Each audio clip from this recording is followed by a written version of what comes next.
Emerging evidence indicates that the relationship between slain businesswoman Mary Wambui and her estranged husband Joseph Corey was sour, and death appears to have been foreseen. It's now being revealed that the two constantly accused each other of cheating. But what is worse is the emergence of a string of women tied to the Corey Wambui affair. Tonight, our Crimes and Investigations Unit is in possession of text messages between Wambui and her husband days and months before her brutal killing. Also tonight, we are asking leading questions into the missing links into that murder. Here now is KTN's Crime and Investigations reporter, Brian Obuya. This is Grace Wanjiku holding the picture of a man she has told the media is Joseph Karue Corey.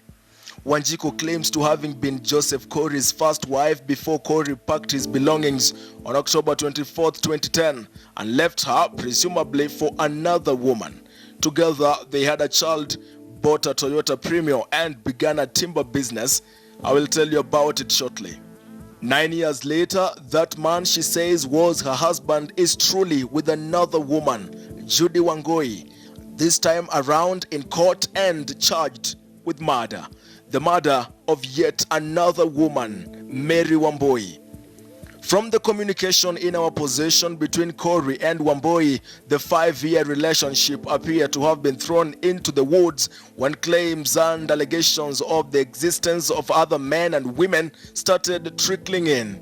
In some of the many text messages Mary Wambui sent to her husband, though he never responded, Wambui is ready to speak the truth about something. She's willing to delete her Facebook account and delete all photos.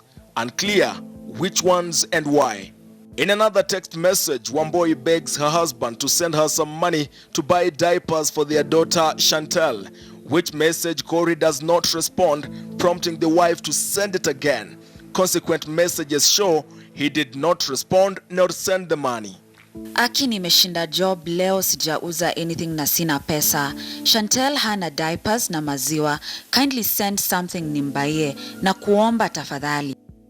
Her friends and family have disclosed that she never complained about her marriage going down the drain. But messages in our possession tell a different story. Both Corey and Wambui had constantly accused each other of cheating. In one of the messages that stood out, Mary Wambui was ready to leave the relationship with Corey. She had had enough. She tells her husband that she's not going to let their two girls suffer and asks him for a sit down that in the end, the two will discuss how to raise the two children after they separate. But when Corey tells Wambui that he is done, no longer interested in the marriage, Wambui gets furious. She responds, "You took me and my kid from my mom, though she was against it. I stayed with you for 5 good years without a baby. You begged me, alleging that I had refused to get pregnant. I finally got pregnant, and ever since then you started treating me differently. After which you say you're done, unless one of us dies." In a different message, Wambui tells her husband, Corey, "Throughout your life on this earth, never admire my kind of life. Truly, it's better death. Maybe it is peaceful up there." It will appear that there has been a woman in Nakuru courageous enough to abuse the now deceased mother of two. That woman, in one of her messages, Wambui alleges that she was having an affair with Corey too. This brings to fore the number of women in Joseph Corey's life before the murder of his wife. To this end, KTN News Investigations Unit now understands that the connection between Joseph Corey and Nakuru County involves a woman we now identify as Florence Wambui. And this is where you need to remember the timber business. Our investigations unit could not immediately establish whether Corey was a co-director in a firm that won a tender to supply poles to a parastatal charged with the mandate of provision of electricity. Florence and Joseph Corey Karue are registered as the directors of the firm that won the 15 million tender approved on July 15, 2018. Florence Wambui, who is listed as one of the directors of the firm, was non-committal on whether the co-director identified as Joseph Corey Karue was the same individual implicated in the murder. Corey and his alleged lover Judy Wangoi are said to have met in Nakuru in 2006 when he operated a Paul's treating plant.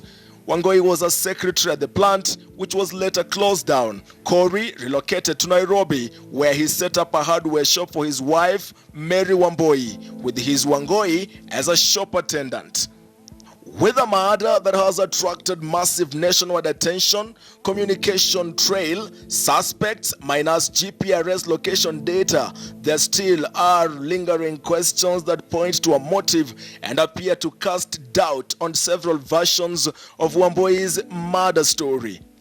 Nobody knows why Judy Wangoi readily took her longtime nemesis, a woman with whom they shared a husband, to her house, despite knowing very well that Joseph Corey's picture neatly adorned the walls of her 60,000 Kenya shillings a month apartments at the Four Ways Junction. Why exactly Wamboi's body was never dumped inside the dam but just near it, homicide experts argue that in itself says something about the killers. Despite there having been no reports of Joseph Corey in his house, he readily called the family to inform them that Mary Wamboi had been kidnapped, without details on how he concluded, only for police to claim that they arrested the father of Wamboi's children at the scene where the body was recovered. It is unclear who drove the vehicle that dumped Wamboi's body at the scene, even as police preliminarily rule out that her killers used her Mercedes-Benz. With a few more days for Joseph and his Wangoi behind bars before agreeing or denying having killed Wamboi, it remains double tragedy for their children. Their mother is dead, their father in jail. The plot thickens by the day. Brian Obuya, KTN News.